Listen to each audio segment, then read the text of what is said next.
There we go. All right. Well, it feels a lot better outside today, don't it? Thank the Lord for the cooling off, right? So maybe we should enjoy some nice weather in the 80s this week. All right. The gnats like it too. Well, it's a give and take, right? It's a give and take. Someone said, I saw someone post the other day, if anybody complains about the cold weather in January, they're going to get a punch in the throat. Oh man. All right. If you will, let's pray before we get into our Bible study this morning. Heavenly Father, Lord, we're grateful for another day that you've blessed us with and just all the many things that we have, Lord, and grateful for the rain that you've sent, Lord, and the cooler temperatures, Lord. You are so wonderful, Lord, and your ability to provide for your creation, Lord, and we're just humbled by the manner and the ways in which you do it, Lord. We ask you, Lord, as we enter into our study this morning, that we'll be able to learn something we can apply to our lives, Lord, and that we can be able to each day look for those opportunities to learn more and more and grow in our relationship with you in your Son's name. Amen. All right. So,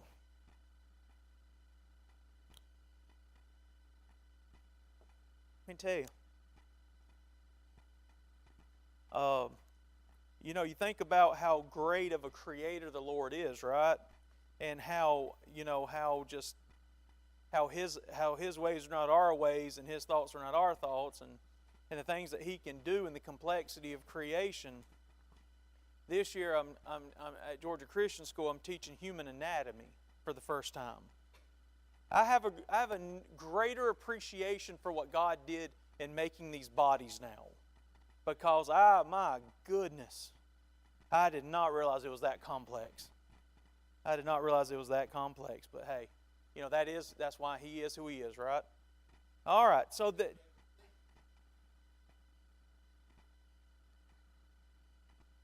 something cannot come out of nothing, right? There you go. All right, here we go. Let's go into our study. I believe last week that we stopped with the death of, we got to the point where we're right there at the death of Aaron. So we're in Numbers chapter 20. We're in Numbers chapter 20. And we'll start in verse 22. Now the children of Israel, the whole congregation journeyed from Kadesh and came to Mount Or. And the Lord spoke to Moses and Aaron in Mount Or and by the border of the land of Edom, saying, Aaron shall be gathered to his people, for he shall not enter the land which I have given to the children of Israel, because you rebelled against my word at the water of Meribah. Take Aaron and Eleazar his son, and bring them up to Mount Or, and strip Aaron of his garments, and put them on Eleazar his son. For Aaron shall be gathered to his people and die there. So Moses did just as the Lord commanded, and they went up to Mount Or in the sight of all the congregation. Moses stripped Aaron of his garments and put them on Eleazar his son. And Aaron died there on top of the mountain. And then Moses and Eleazar came down from the mountain. Now when all the congregation saw that Aaron was dead, all the house of Israel mourned for Aaron 30 days. Now, with that being said, why does Aaron have to die? Why does he? I mean, we all know there's a point in which we're all going to die, right? That's going to happen. But why specifically at this point does Aaron have to go ahead and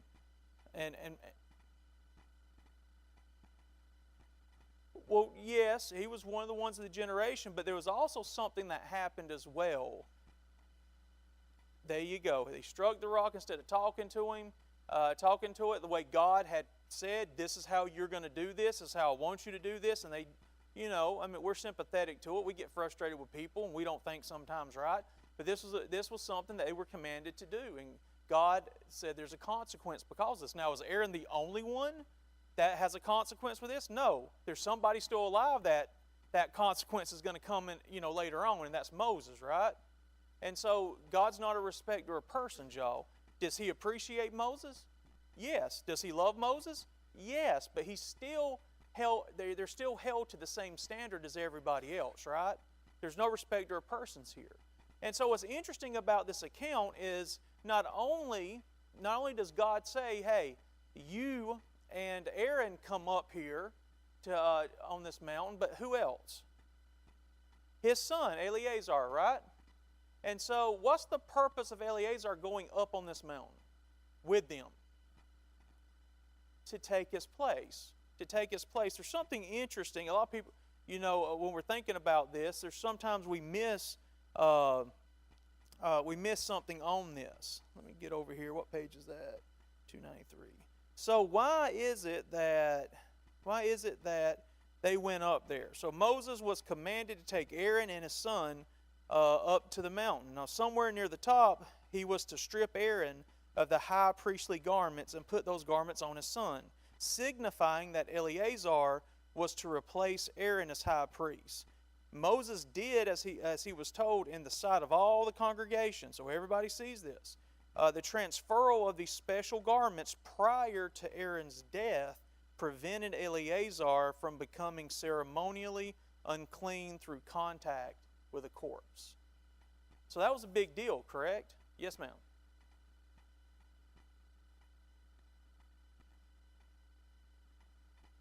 Yes.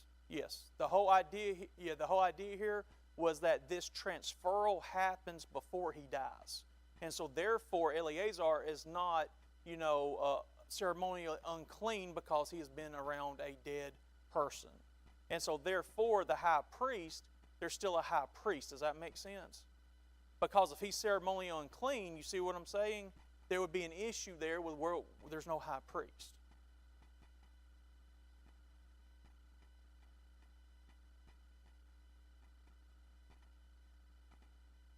Yes, exactly.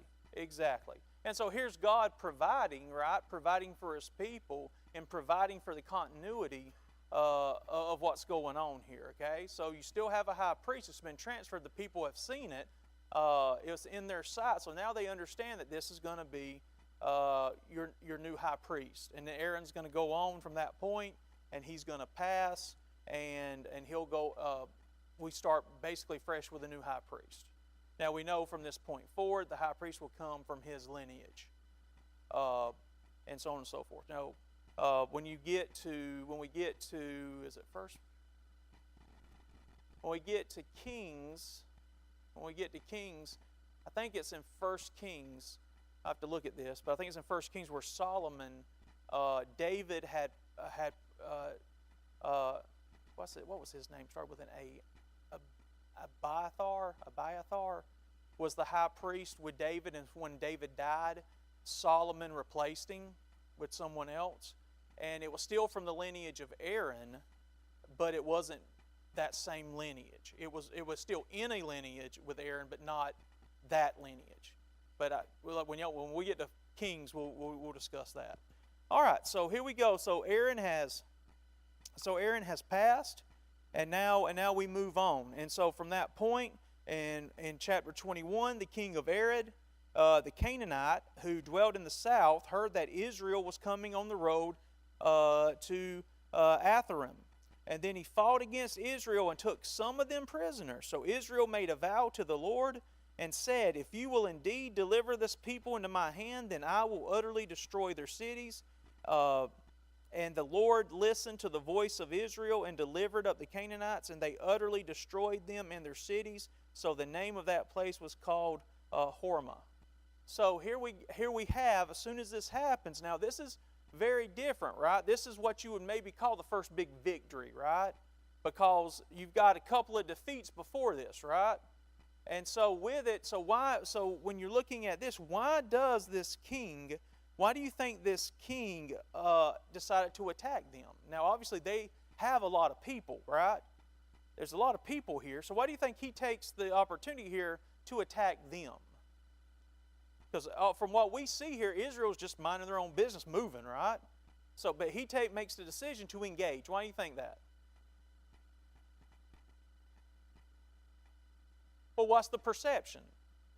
That they're easily defeatable, correct? Because they've been defeated. So it's easy to jump on the weak, correct? You want to jump on the weak. Well, this marks really a turning point in which Israel, you really start to see Israel trust God, right? Before, we can't beat these people, right? We can't do this, we can't do that. And then they lose they lose a couple, and there's some maybe even deflating of ego, esteem, self-esteem, whatever you want to say. But now here it is. Listen, God, notice here, if you will deliver these people into our hands, you do this. You do this.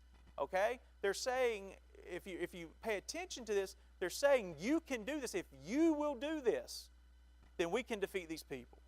And they do. Now, we see here the phrase keeps coming up, utterly destroy. Utterly destroy. What this meant was they're destroying everything. They're taking no spoil here. They're not going to take money or this or that. They're destroying these people. Utterly destroy these people. And so that was the idea here. And so God allows that to happen. So this is a high mark moment, correct? This is good. This is good. Now, let's go to the next section. There's a common theme here with these people. So they journeyed from Mount Or by the way of the Red Sea to go around the land of Edom. And the soul of the people became very discouraged on the way. And the people spoke against God and against Moses. Why have you brought us up out of Egypt to die in the wilderness? For there is no food and no water. And our soul loathes this worthless bread. So the Lord sent fiery serpents among the people, and they bit the people, and many of the people of Israel died. Therefore the people came to Moses and said, We have sinned, for we have spoken against the Lord and against you. Pray to the Lord that he may take away the serpents from us. So Moses prayed for the people. And then the Lord said to Moses, Make a fiery serpent and set it on a pole, and it shall be that everyone who is bitten, when he looks at it, shall live. So Moses made a bronze serpent and put it on a pole, and so it was, if a serpent had bitten anyone, when he looked at the bronze serpent, he lived. And so here we go. We're at the height of heights, right?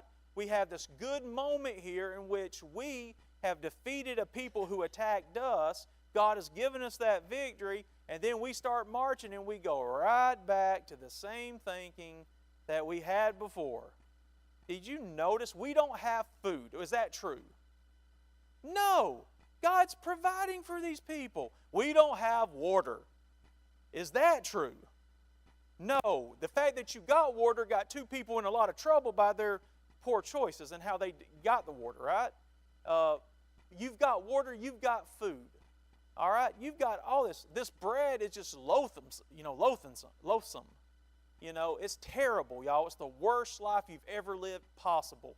It sounds like my kids when they don't get their way, right? Right? It's like yesterday we went out to lunch and Luca ordered pizza and it was too hot, right? It was too hot, or the cheese has got brown on it. Or, we're eating cheese bites and there's like a speck of dark on it, and he's in his mind, it's terrible. It's not what it tastes like, it's terrible because it has something on it that's not supposed to be there. It's just find a way to complain about something, right? And that's what these people are doing, y'all. And here God says, okay, you want to complain? You want to be ungrateful? Fine, here you go. And he sends serpents to them. And, a couple of weeks ago we were talking about the fact that, so many had to die right along the way. Well, here you go. Here you go. Here's another way that a lot of those die too. And what's interesting is just like our kids sometimes, whenever they realize they haven't just pushed the boundaries, but they might have went past the boundaries. And immediately when they realize they went past the boundary, what do? I'm sorry. I'm so sorry. Daddy, I love you. Okay? I love you so much. I love you too, but there's still going to be a consequence here. Immediately what they come back to God and they say, hey, listen, Moses, we really messed up. We need you to pray for us. Yeah, you did. Because you can't learn the lesson here. Here we go, this endless cycle that they're just going to continue to do. It's just amazing. It's amazing that this man, he just deserved a golden medal to deal with these people. And their constant complaining, constant ungratefulness, constant, it's not what I got, it's what I don't have. That, y'all, we got to be careful with that in our lives, that's not our perception. We need to always be grateful for the things that we have. It's easy to say that. It's easy to say that when we're young, y'all. We want everything we don't have, right? Now, I just don't want a car payment. I don't know about y'all. Okay? I don't care what I drive. Yes, sir. It never. Oh, the car payments.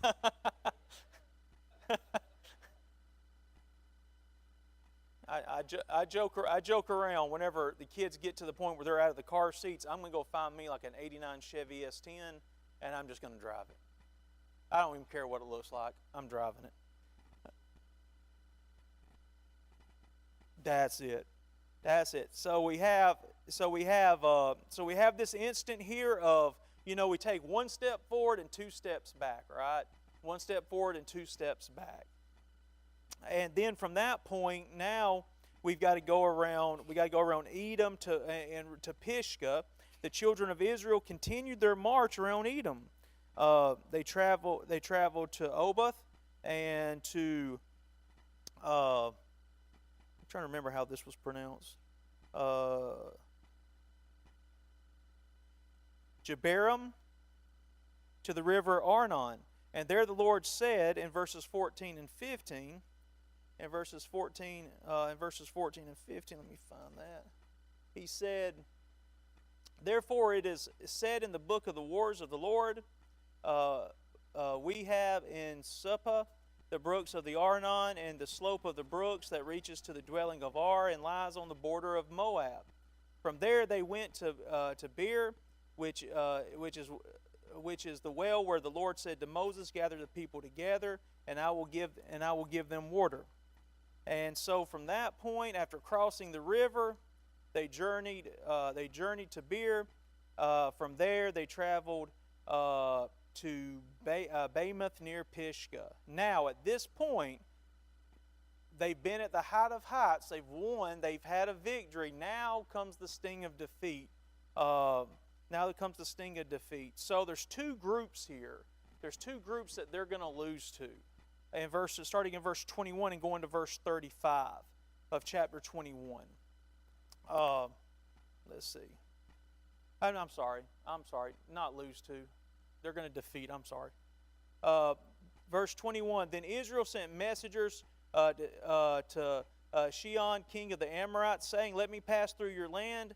We will not turn aside into the fields or vineyards. We will not drink water from wells. We will go by the king's highway until we have passed through your territory. But Sihon would not allow Israel to pass through his territory. So Sihon gathered all his people together and went out against Israel in the wilderness. And he came to Jahaz and fought against Israel.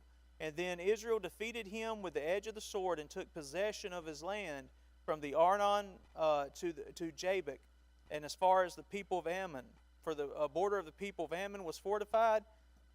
So Israel took all these cities, and Israel dwelt in all the cities of the Amorites, and Heshbon and all of its villages. For Heshbon was the city of Sihon, the king of the Amorites, who had fought against the former king of Moab, and had taken all his land from his hand as far as the Arnon. Therefore those who speak in Proverbs say, Come to Heshbon, let it be built. Let the city of Sihon be repaired. For the fire went out from Heshbon, a flame from the city of Sihon. It consumed Ar of Moab, the Lord of the heights of the Arnon. Woe to you, Moab! You have perished, O people of Chemosh. He has given his sons as fugitives and his daughters into captivity to Sihon, king of the Amorites. But we have shot at them. Heshbon has perished as far as Dibon. Then we laid waste as far as Nophah, which reaches to Medeba. Thus Israel dwelt in the land of the Amorites. Then Moses sent a spy out Jazar, and they took its villages and drove out the Amorites who were there. And they turned and went up by the way to Bashan.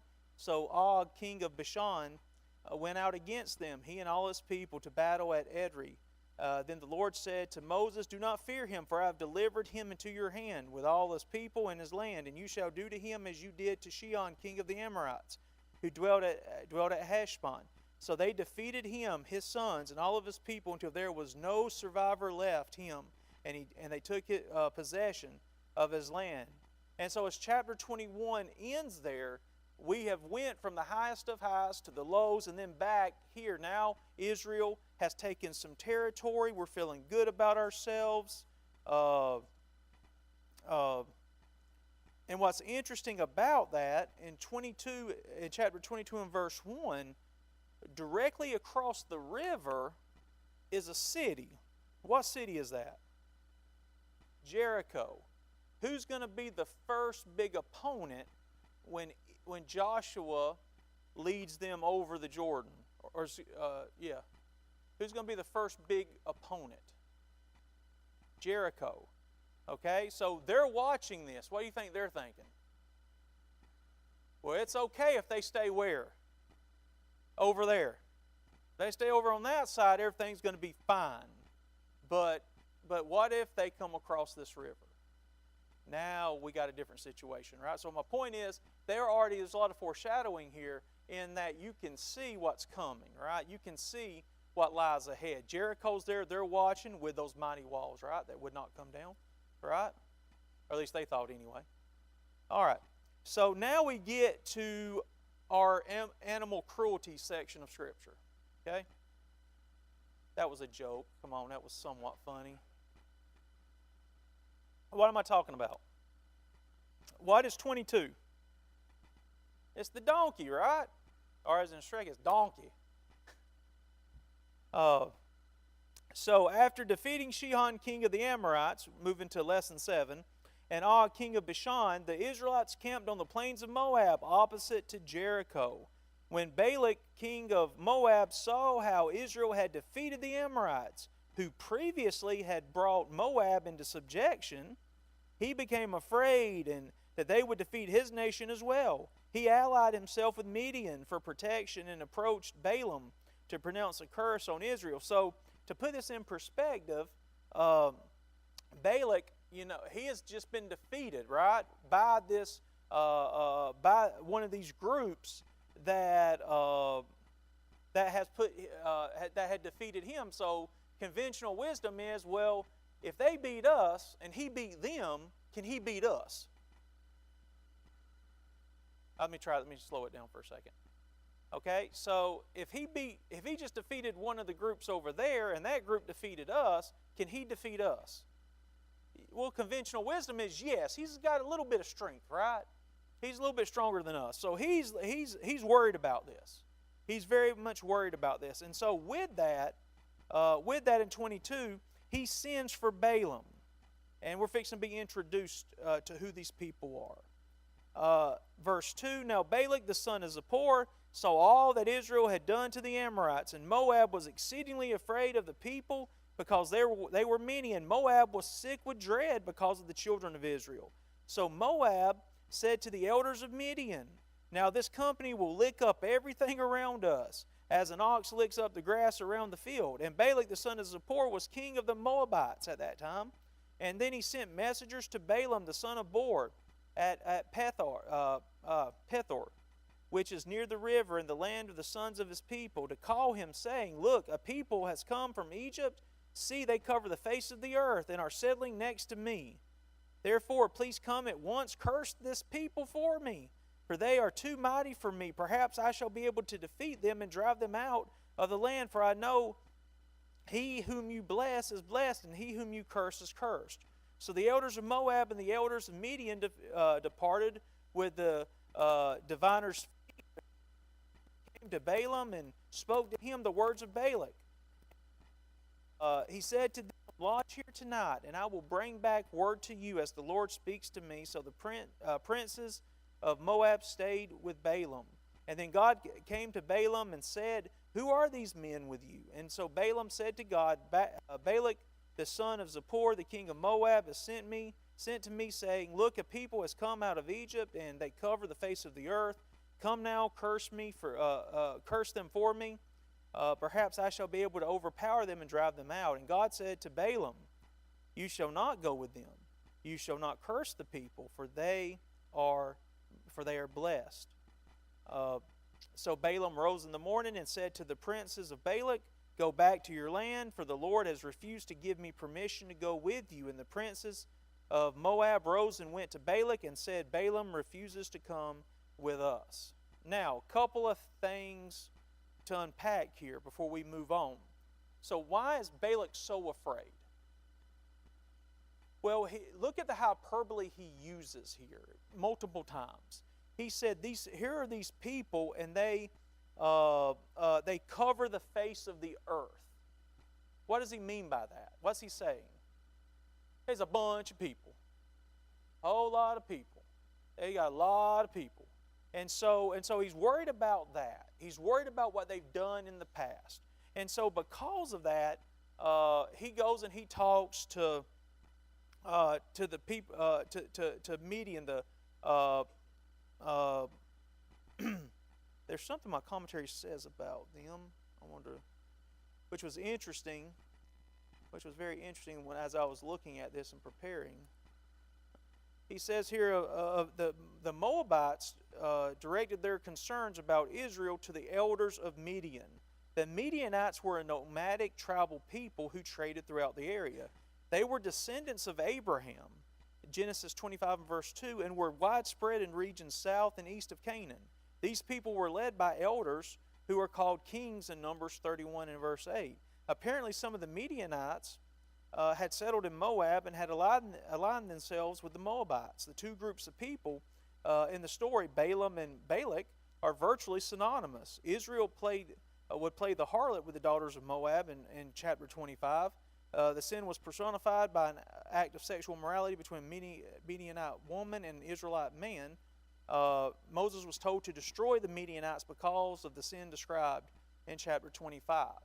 And so we're introduced to this group who are also descendants of Abraham. It's interesting there when you're looking at this, God told Abraham that he would be the father of what? Many nations. Here it is, right? Here it is. Here's another group, right? Here's another group here. And the Moabites, if I'm not mistaken, I believe that the Moabites, they were descended from, anybody know? They descended from Lot. They descended from Lot. And just a little bit of background there. And they were kin. If they were descended from Lot, then that means they were actually what? They were kin to who? To the Israelites, right? They were kin to the Israelites.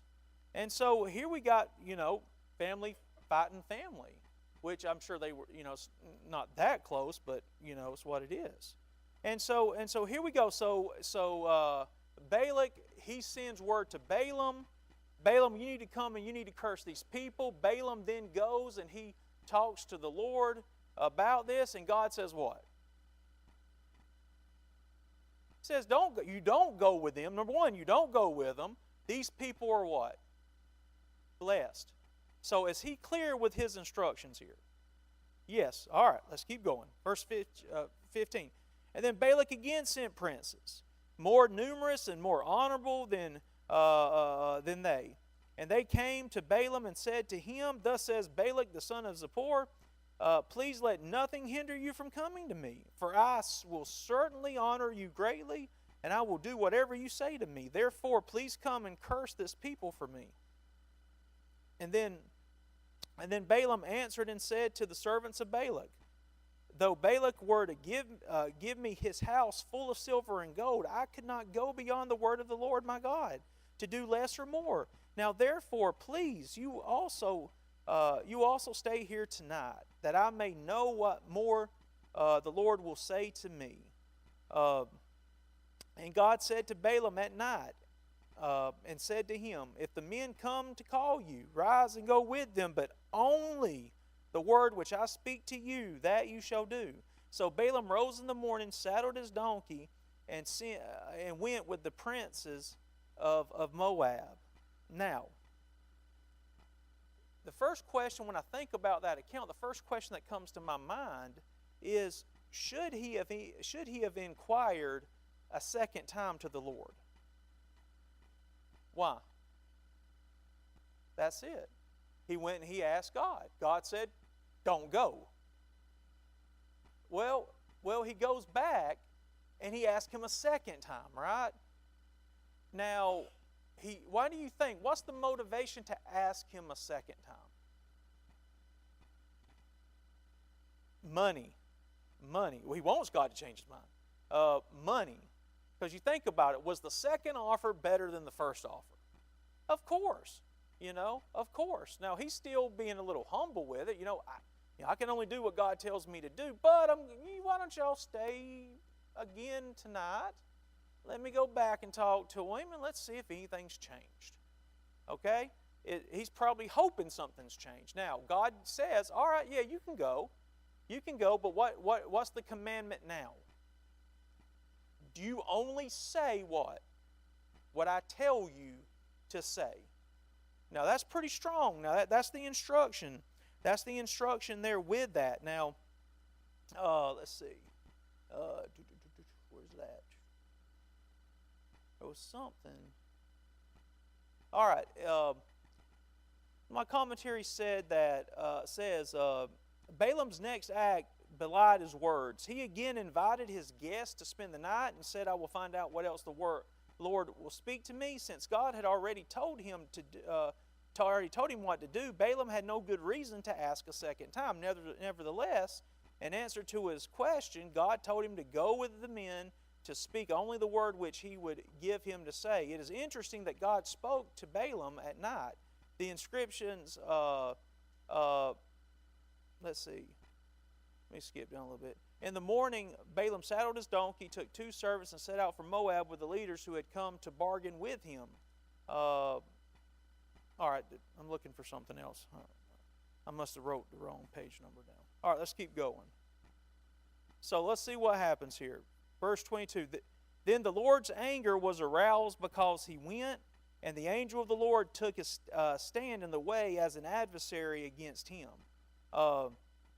So here to begin with right there, there's somewhat of a contradiction. Now, God told him he could go, correct? Yes. And then what do we see here in verse 22? He's angry at him because he went, right? So what happened here? Why is it, well, you go, but now I'm mad that you went. And so with it, this was what I was just looking for a minute ago. The most difficult part of chapter 22 is that in verse 18, God gave Balaam permission to go, yet verse 22 says God was angry because he was going. So how can these two apparently contradictory ideas be reconciled?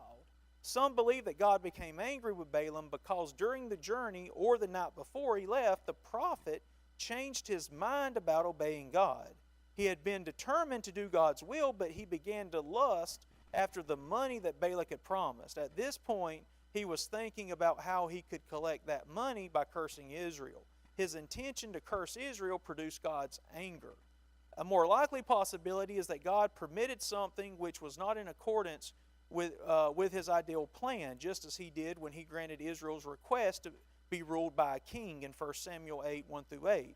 Similarly, according to Jesus, God permitted divorce under the law because of the hardness of men's hearts, even though that was not part of his original plan for marriage. God had already made his will clear when he at first forbade Balaam to go. By asking a second time, possibly because he wanted the rich rewards Balak had promised, Balaam indicated that he believed God's mind could be changed. God therefore gave Balaam permission, but later demonstrated his displeasure by threatening to kill him. Does that make sense? Does that kind of answer and reconcile why yes and then I'm mad? Something changed within, there's two thoughts there. One, his intentions changed. I went from just wanting to do what God wanted me to do to now I'm like, all right, how can I negotiate this to get this money?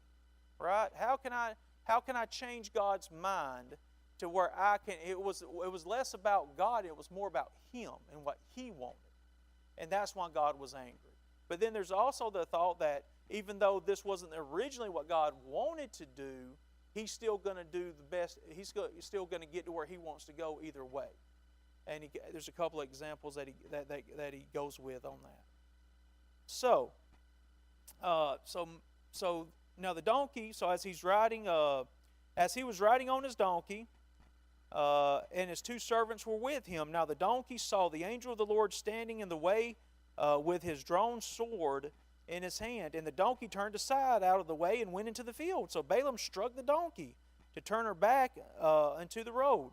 And then the angel of the Lord stood in a narrow path between the vineyards with a wall on this side and a wall on that side. And when the donkey saw the angel of the Lord, she pushed herself against the wall and crushed Balaam's foot against the wall.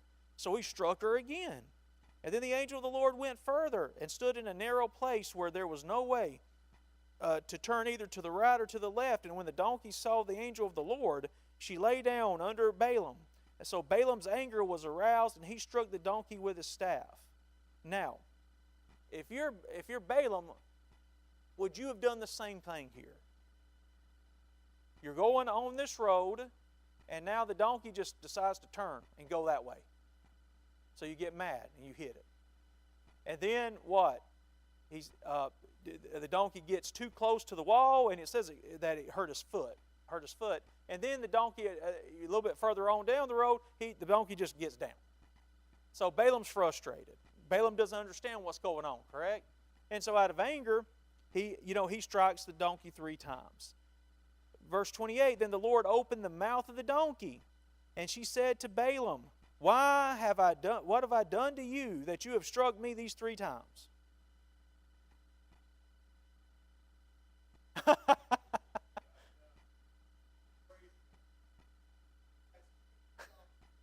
What's interesting about this is Balaam has people with him when this is going on, y'all. They're seeing this. Now, I don't know if I'm more impressed by the fact that the donkey talked to him, or in the very next verse, good night. Balaam said to the donkey, because you have abused me, I wish there were a sword in my hand, for now I would kill you. I don't know if I'm more amazed at the fact that the donkey spoke to Balaam, or Balaam talked right back to it. You know? It's like, I'm like, what would our animals say to us if they could talk, right? Whew, I know what mine would say. Because I have threatened to kill him a couple of times when he poops inside the house. Of course, I would never do that. Anybody watching this, I'm not serious. Please don't report me to PETA or wherever. So the donkey said to Balaam, am I not your donkey on which you have ridden ever since I became yours to this day? Was I ever disposed to do this to you? In other words, have I ever acted this way before? Have I ever done anything like this? And Balaam starts to think about it. No, you haven't. And then the Lord opened Balaam's eyes, and he saw the angel of the Lord standing in the way with his drawn sword in his hand, and he bowed his head and fell flat on his face. And the angel of the Lord said to him, why have you struck your donkey these 3 times? Behold, I have come out to stand against you because your way is perverse before me. The donkey saw me and turned aside from me these 3 times. If she had not turned aside from me, surely I would also have killed you by now, and let her live. And Balaam said to the angel of the Lord, I have sinned, for I did not know that you stood in the way against me. Now therefore, if it displeases you, I will turn back. And then the angel of the Lord said to Balaam, go with the men, but only the word that I speak to you, that you shall speak. So Balaam went with the princes of Balak. And so with it, the donkey here was really just looking out for him, correct? The donkey was taking care of him. Well, I don't know if the donkey was taking care of him or taking care of her, right? Because the donkey didn't know at that point that that the angel was not going to kill her. So she's looking at this like, I'm getting out of here. You know what I mean? We're taking a different route. And so with it, so you have this really interesting exchange here. I wonder what the people around and witness this, I wonder what they're thinking.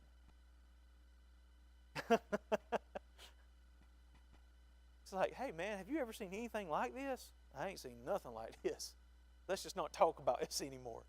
And so with it, obviously when he can see this angel, he immediately falls down. He immediately is sorrowful. He immediately is ready. He says, if you want me to turn back, you know what? Well, I'll turn back, right? And he says, no, you keep going. You keep going, but here's the thing. Second time this has been said. What's the instruction? You can go, but what? What you tell them, what I say. So in other words, what he's saying here is, this ain't about you, brother, right? There's a simple direction here, a simple instruction. You say what I say. You can go meet with Balak, you can do those things, but you say what I say. And that's it.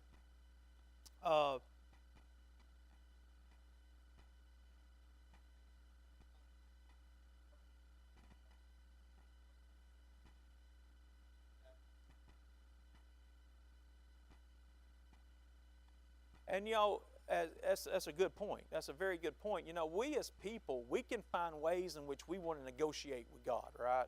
We can find ways where God says, you do this.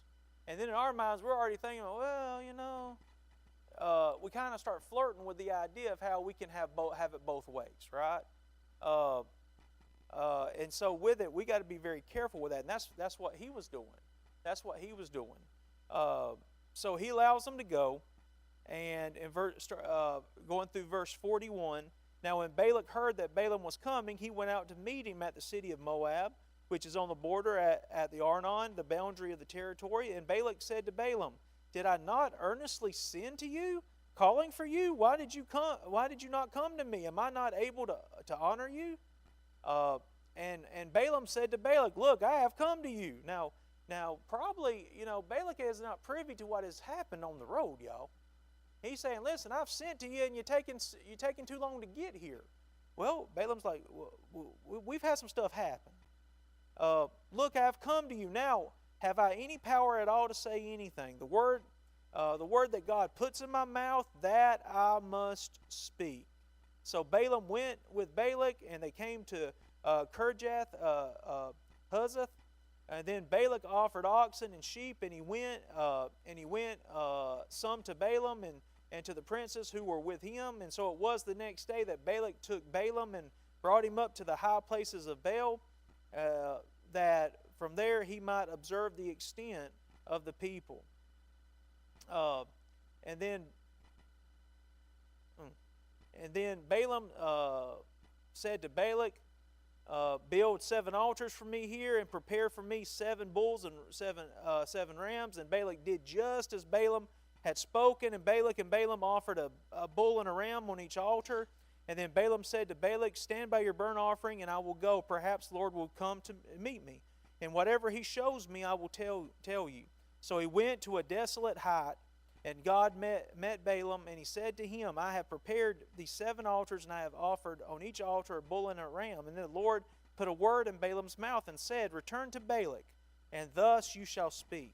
So he returned to him, and there he was standing on the by his burnt offering, he and all the princes of Moab. And he took up his oracle and said, "Balak, the king of Moab, has brought me from Aram, from the mountains of the east. Come, curse Jacob for me, and come denounce Israel.